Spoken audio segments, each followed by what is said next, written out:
You know, I never got around to watching later seasons of One Piece.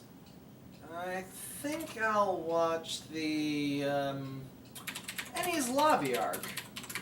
Yeah, they made Frankie save Robin, and there's absolutely no soul-rending tragedy.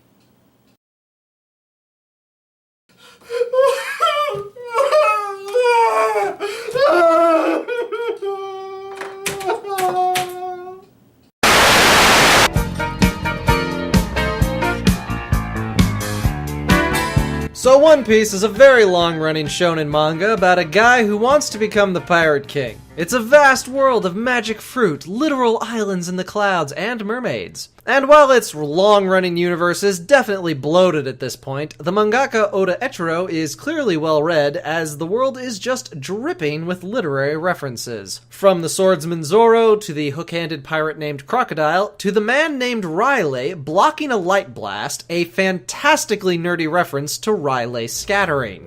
I bring this up because I'm fairly certain the explicit parallels between the Going Merry and the Ship of Theseus are intentional. The Going Merry was the Straw Hat Crew's vessel for some 600 chapters of the manga. Through frozen wastes and being launched into the goddamn sky, it served them faithfully. It also got the ever-loving shit kicked out of it by enemies and the crew itself. Now, most battle-centric works have to play fast and loose with the injuries for the sake of drama and the continuous story. But you can't really do that with a non-animate boat.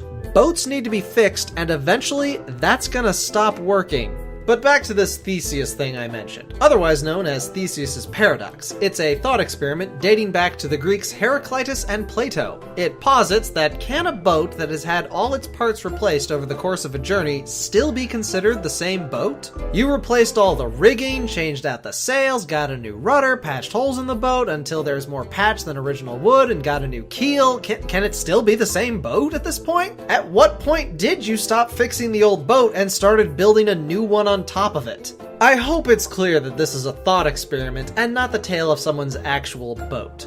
The keel is the spine of a boat, and replacing it would be like replacing a car's A-frame or a house's foundation. You could, but the cost of taking all the parts off and putting them back on would probably be more than just getting a new one. Which is the actual argument raised against bothering to fix the Going Merry in One Piece. After launching their boat into the bloomin' sky via gigantic geyser, the crew decides that maybe they should get, like, a professional to fix their boat. But the pros they get to fix it know that even if they had eaten the magical boat-fixing fruit, this one is beyond repair. At best, a patch job could get it to the next island. The crew was not expecting to have to abandon their honorary crew member and demand that the boat be rebuilt no matter the cost. And this is where the story comes down firmly on the side of you can never truly go back. The shipwrights says that even if they did their absolute best to recreate the Going Merry, it wouldn't be exactly the same. Materials, builders, even the errant placement of nails would all be subtly different from the original, and no one would be more able to sense the difference than the crew that loved the ship so much. The Going Merry simply cannot be recreated, and it's definitely worth pointing out that the man ventriloquizing this pigeon is the main evil murderous bad guy for the upcoming battles. This philosophical point was so important that Oda didn't mind giving it to the bad guy. The central idea of the Ship of Theseus is most often applied towards medical replacement of human parts, the idea being, where is the soul of man kept, and how much of him can you replace with robots before you lose that? Star Trek Deep Space Nine tackled the subject where a man's body was breaking down from radiation damage. They replaced half of his brain with an artificial brain, and he said he could feel the difference. But when you touch me, it doesn't seem real. It's more like the distant memory of a touch.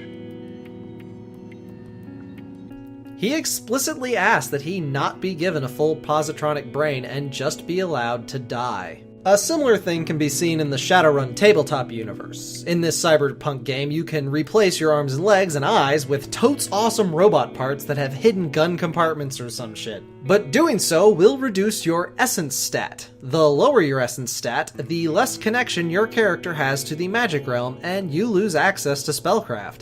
And the game straight up will not let you lower your essence stat to 0. You can get it all the way down to 0.5, but the game won't let you sell that last bit of your soul. But how does this relate to Mary? I mean, it's an inanimate ship, it has no soul, right? Well, not according to the canon of One Piece. Apparently, the ship was so loved by the crew that they infused it with a soul.